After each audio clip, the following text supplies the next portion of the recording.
So there are quite a few reasons why people don't like using virtual tabletops when it comes to running your game sessions, which I talked about in this video. They can be complicated, time-consuming to learn, can be prone to technical issues, and sometimes can just be not a great fit for your gaming group. And it's because of these issues that many people avoid using virtual tabletops, because many game masters want to avoid all of the inherent issues that come along with using them. And yet, despite their inherent issues, we are still seeing an ever-growing number of players and game masters integrating VTTs or virtual tabletops into their game sessions in one way or another. And we're even seeing game masters transition their entire gaming group from being entirely physical to entirely online or digital. And at this point, you may be thinking, why would they do that? What is so great about these VTTs that I've heard so much about? Part of the reason is that they were most likely exposed to some of the amazing possibilities and side effects that come along with using VTTs, whether it be in person or entirely online. Things like having players show up more consistently, realizing you can purchase massive sets of tokens and maps for cheap, create super immersive scenes, and even use VTTs to play with your friends across the planet. But before we get into the details, hello, my name is Neyman, and I've been running my game sessions both online and physically, both professionally and non-professionally, using VTTs for about a decade at this point, and I have been fortunate enough to witness the slow climb to popularity that VTTs have undergone over that decade or so. And in this very video, I want to share with you what I have learned are the reasons why players and game masters love virtual tabletops. So to start off, probably the most alluring aspect of VTTs is how accessible and convenient they are to use. You can, for the most part, easily search for and find a VTT to use within the first 10 minutes of looking, and then past that, the only real issues you have to worry about are either the price to purchase it or subscribe to the VTT, and then maybe learning the basics of how to use it, and then of course inviting your players, all of which doesn't take very much time in my experience. And one of the biggest benefits of using most VTTs is that even if you use them in your in-person session, if a player can't make it physically to your scheduled game time but still wants to play, they can just connect via the virtual tabletop and still be able to communicate, see what's going on, and play with everyone, which is awesome, because that means that you basically can run game sessions for your players no matter where you are, as long as of course your players and you have a stable internet connection and a phone, tablet, or computer or something like that. And I can attest to this because as a professional game master who primarily runs my game sessions online, I've been able to use VTTs because of how accessible and easy they are to learn, especially for players to run game sessions and adventures for people all over the world. And it's because of this that myself and so many other game masters have been able to introduce a lot of people to this amazing hobby who otherwise would have had a hard time finding a game master or attending a physical game session because of their hectic schedule. Plus, if you use virtual tabletops in your physical sessions or you use them to run your game sessions entirely online,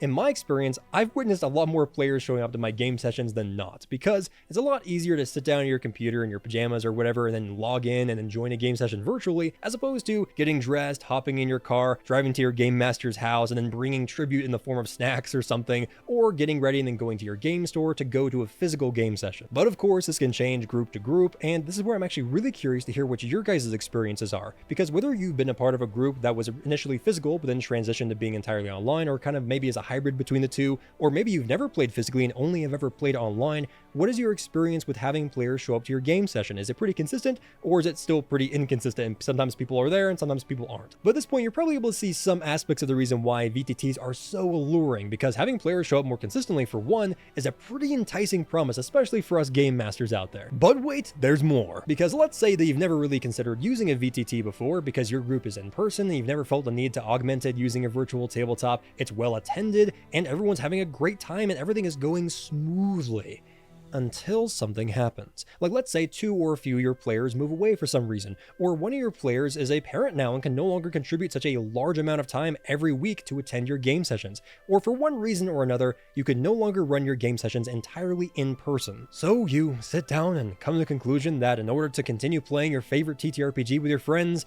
you'll most likely need to learn how to use a virtual tabletop. And oh boy, you've heard about these things before and have recently just watched a video talking about all the downsides to using them, and it just seems like a lot of work and effort. Like, this is all just so much to learn and do, and it's just also overwhelming. Like, how do you set up token vision? What the heck are walls and how do you make them? How do players roll for ability checks? And how can you even run a campaign when VTTs have such a steep learning curve? Well, for starters, most VTTs come with a well-made built-in tutorial to teach you the basics. And if you do the tutorial but still feel a little confused, well, that's where the community comes into play, because the online TTRPG community is constantly making, creating, and releasing how-to videos, entirely pre-made adventures complete with journals and sound effects, and, depending on what VTT you're using, mods that make your job as the game master so much easier. And on top of that, all of the resources, assets, and mods that you may be using to run your game sessions entirely online using your VTT of choice are very cheap, if not entirely free. Like, for example, Forgotten Adventures is a great resource that offers most, if not all, of their token packs and maps for free, or at least have a free variant of them, and all you have to do is import them into your VTT and set them up. Or if you're using a virtual tabletop like Roll20, for example, you can mosey on over to the marketplace and find anything from token packs to entirely pre-made classic D&D adventures like the Lost Mine of Phandelver or Stormwreck Isles,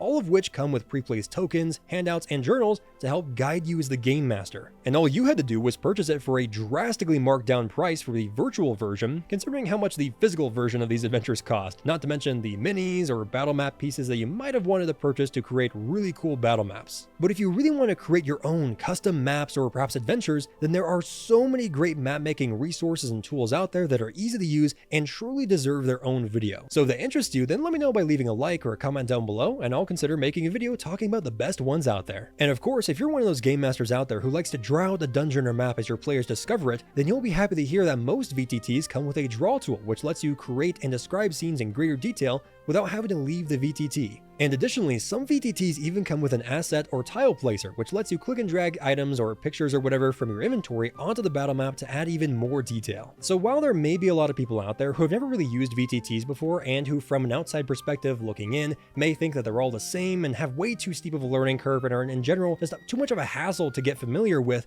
in my experience, that's not really true, because in fact, there are quite a few virtual tabletops out there that are very simplistic, easy to learn, and maybe take a maximum of 30 minutes to learn everything it's capable of doing. But let's say by this point you've had some friends move away, or for some reason one of your players can't attend physically anymore, so because of this you decide to use virtual tabletops, and then you discover something that completely sells you on using them. You discover that some virtual tabletops offer integrated tools for three-dimensional dice that are completely customizable, character sheets that automatically track stats like HP, rations, and spell slots, and these virtual tabletops even have tools to provide your players with dynamic lighting, sound effects, music, and more. These features are some of the biggest reasons why players and game masters love virtual tabletops, because they can be used to enhance your game sessions in ways that the average player can't afford to do during their physical game sessions. With virtual tabletops, creating massive dungeon crawls complete with lighting, ambience, and more is a breeze and drastically cheaper compared to if you want to create a massive dungeon crawl for your in-person sessions. Because if you want to create a physical adventure like that, especially like for a physical battle map, it will most likely mean a lot of blood, sweat, tears, and cash to make the whole adventure. Or if you like to use theater of mind to describe rooms, sometimes a lot of time can be wasted with you having to describe the room and then re-describe it if someone doesn't understand an aspect of it or whatever.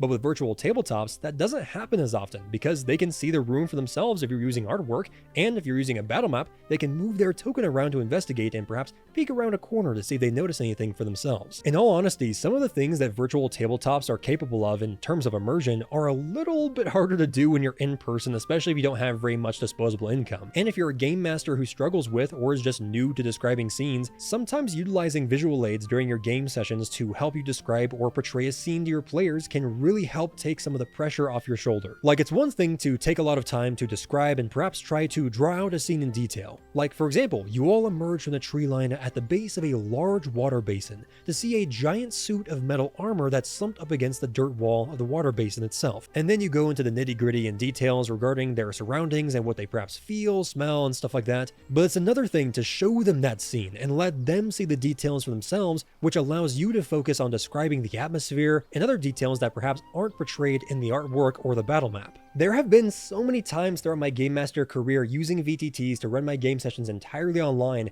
where my players have expressed how cool it was to first see the artwork for the scene and then the corresponding battle map, or that they were able to directly interact with the battle map by interacting with doors or torches or each other. It's a truly awesome experience that I feel like is pretty unique to VTTs. And while virtual tabletops don't replicate very well the electricity that fills the air of a physical game session when someone rolls a natural 20 and crits the boss, or you can't like leap across the table to attack your annoying friend or throw popcorn at the game master because he's crit you for the third time that session or whatever, virtual tabletops still provide so much in the way of immersion and possibilities for you to run your game sessions. Truly, virtual tabletops unlock previously unheard of possibilities with immersion and creativity for the average player. And if utilized to their full potential, and you can get the hang of using them, then running or playing in a game session without a VTT can seem a bit clunky or perhaps not as immersive. So like if you wanted to provide as much immersion as possible for your physical game sessions without using a VTT, then you'll most likely need like a fog machine and some color changing lights and maybe a speaker or a series of speakers to provide sound effects and ambience and music and stuff like that, which can be a substantial investment, especially if you're not really willing to pay that much money to provide that stuff for your game sessions. But if you use a virtual tabletop, most of them nowadays come with those features already built in. And another gripe that some people have with virtual tabletops is that they feel too much like a video game or they don't support theater of mind, which are valid complaints. But VTTs are not all designed the same way, and they're technically tools that are meant to be used in whichever way the game master sees fit. Like for example, if you want a VTT that keeps things simple, bare bone, and not too complicated, that perhaps mimics your in-person theater of mind sessions to the best of its ability, then a VTT like Owlbear Rodeo would be a good fit. Or if you want to create a super immersive theater of mind game and utilize animated backgrounds, beautiful soundscapes, and minimal automation and battle maps, then perhaps a VTT like Alchemy RPG would be best. Or if you're sick and tired of how long combat encounters take in your game sessions and want to speed them up as much as possible, and perhaps mess around with some quality of life mods and stuff like that, then a VTT like Foundry would be perfect for you. Not to mention that with Foundry, you can even set up basic shops and marketplaces, which means that the time it takes your players to find what they want and purchase it during those sessions where they spend hours shopping for equipment gets drastically reduced. But while all these previously mentioned topics and talking points have kind of been more specific, this next section is going to be a little bit more broad in terms of the topic of VTTs. Because while VTTs are a great tool to use to kind of enhance your physical game sessions, and I would definitely recommend doing so, where they truly shine is using them to run your game sessions entirely online. So for example, ever since the explosive popularity of VTTs during the COVID era, there have been entire businesses that have been created centered around and connecting professional game masters with players who want to play online using VTTs because they can't play physically. Literally thousands of game masters have been able to connect with thousands of players, allowing people to play and perhaps try out TTRPGs and new game systems for the very first time, which in turn gives this golden opportunity to people who are perhaps curious about this amazing hobby but don't want to commit to a physical game session, and it even opens up the door to experienced players who want to try out a new game system. And on top of this, VTTs make learning a new game system extremely easy in my experience. This is because if you use a VTT like Foundry, you can eliminate a lot of the headache that comes with remembering bonuses, weapon runes, spell effects, saving throws, bleed effects, and all that kind of stuff that can suck up a lot of time in a physical game session when you're teaching that game system to a brand new player. And it's cheaper and a lot of times easier to try out a new game system using a virtual tabletop than if you were to try it out in a physical game session. Like for example, want to try out Call of Cthulhu? Well, as long as you already have the VTT subscription or a software license or whatever, then all you have to do is perhaps download the rule set into your game world, or just simply buy an adventure or the PDF for the core rulebooks, and then you're set and ready to play. Meanwhile, if you were to try out that game system physically, then that might mean you have to buy the beginner box or some of the physical rule books, or maybe buy some minis and stuff like that, which can just lead to a lot more money being spent. Virtual tabletops offer so many new possibilities for both players and game masters. For players, it means that you can try out a new game system easily, be able to participate in your game sessions from anywhere in the world, and perhaps be more immersed in the story that your game master is trying to tell thanks to visual aids and sound effects. And for game masters, virtual tabletops allow you to purchase awesome adventures and tokens for cheaper than their physical counterparts, run high-quality adventures with little to no setup, and offer as much immersion as possible for your players, despite perhaps playing entirely online. But my final and biggest reason why players and game masters love VTTs isn't because of the cheap assets or the immersion opportunities or the automation possibilities or any of the other mumbo jumbo that I covered in this video. It is the simple reason that VTTs allow players and game masters and a group of friends to play their favorite TTRPG of choice around a virtual table, despite them not being able to do so around a physical one. That is what so many players and game masters love about VTTs. The ability to continue our adventures despite not being able to do so in an in-person game session. But with that, everyone, those were my reasons why so many players and game masters love VTTs, and I hope you enjoyed the video. And if you did, consider leaving a like and a comment down below regarding some of the things I talked about in this video, or perhaps not. But anyways, I hope to see you in the next video. Take it easy. Bye-bye.